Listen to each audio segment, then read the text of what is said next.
पूरी फिल्म लिट्टी चोखा के 3 दिन के बॉक्स ऑफिस कलेक्शन के बारे में आज हम बात करेंगे। तो लिट्टी चोखा फिल्म में स्टार कास्ट में है काजल राघवानी और खेसारी लाल यादव की जोड़ी देखने को मिलेगी।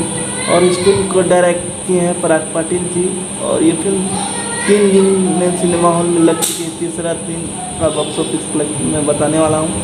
ये फिल्म 3 दिन में कमाई की है, 90 लाख रुपए की कमाई की है। और ये फिल्म बिहार, झारखंड, नेपाल और यूपी में लगी है। और 3 दिन में सारे जगह को मिला के ये कमाई की है 90 लाख रुपए।